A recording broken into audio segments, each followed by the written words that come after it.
help. US sends military power to intercept China around Taiwan.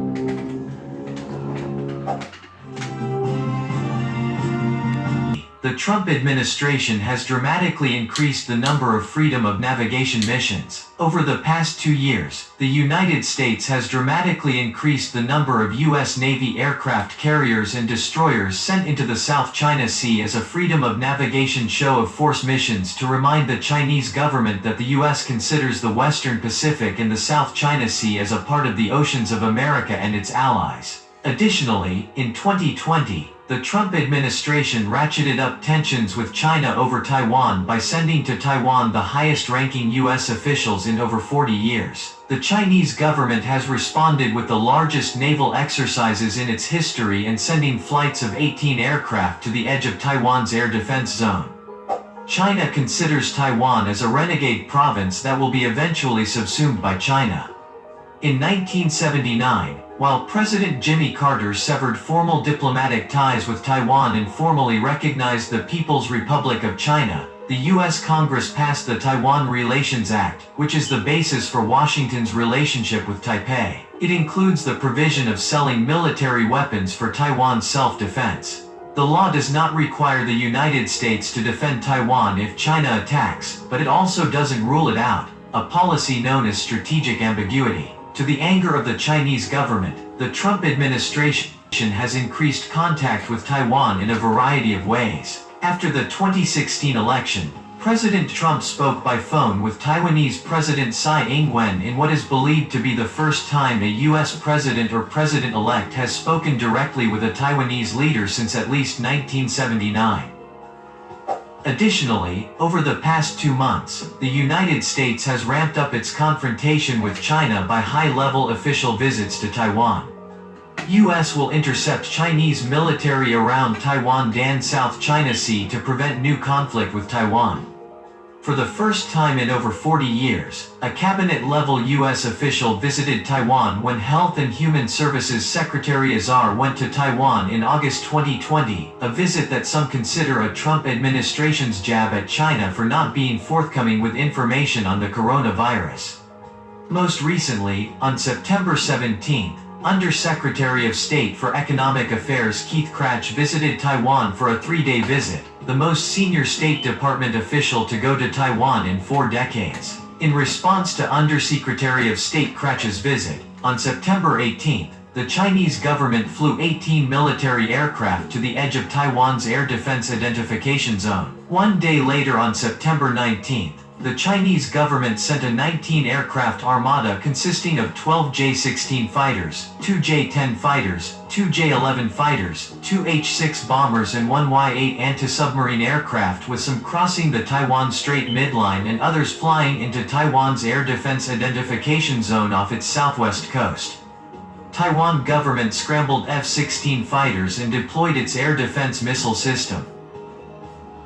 Ahead of Krach's arrival in Taiwan, on September 16, Kelly Craft, the U.S. ambassador to the United Nations, had lunch with Taiwan's top official in New York, a meeting she called historic and a further step in the Trump administration's campaign to strengthen relations with Taiwan.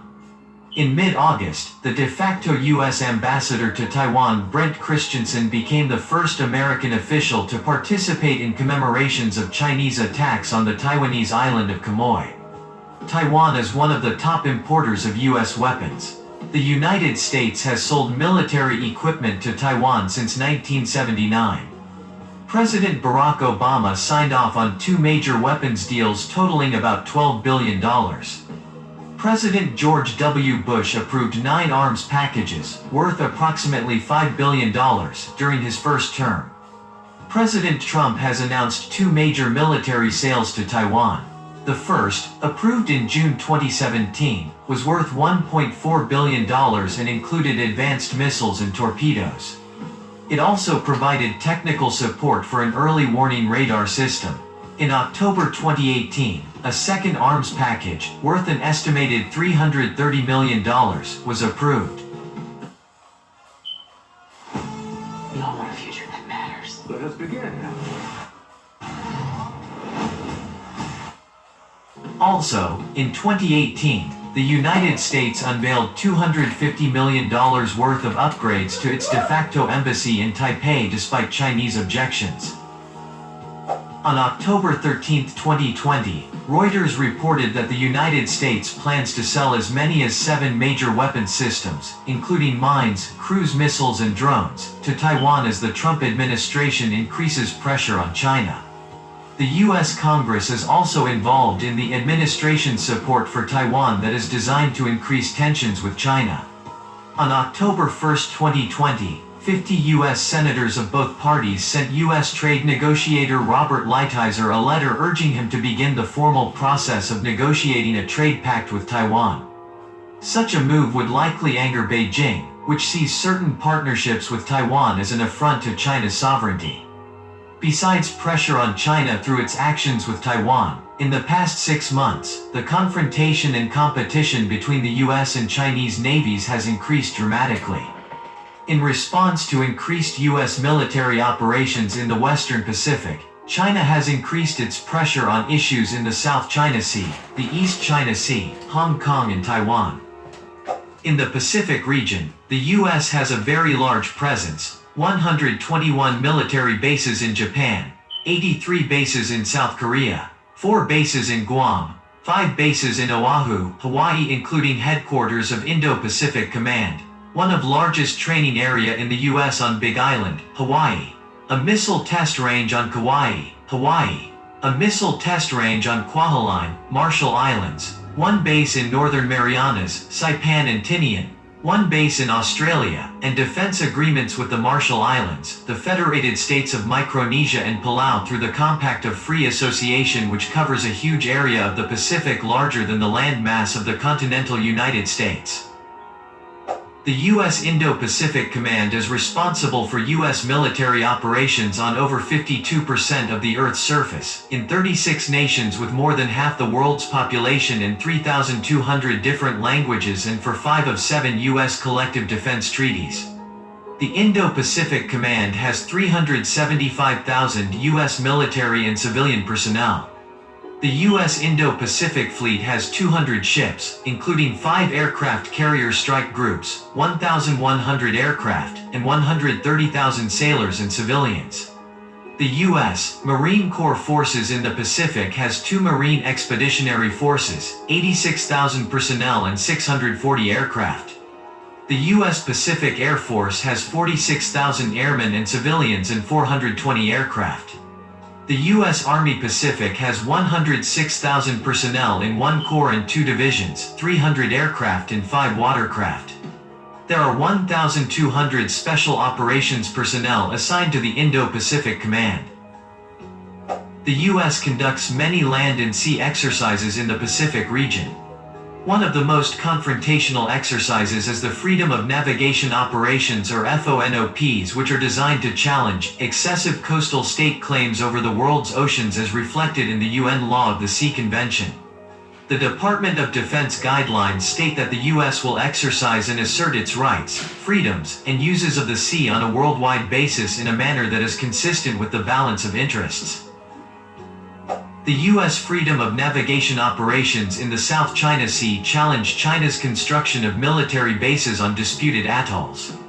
Over the past 7 years, since 2013, the Chinese government, in order to project power across the South China Sea shipping route through which trillions of dollars of global trade flows each year, has built military fortifications on more than 3,000 dredged-up acres across 7 atolls that now house long-range sensor arrays, port facilities, runways, helipads and reinforced bunkers for fuel and weapons. These reefs are named in English Fiery Cross, Subi, Mischief, McKinnon, Johnson South, Gavin and Quarterin.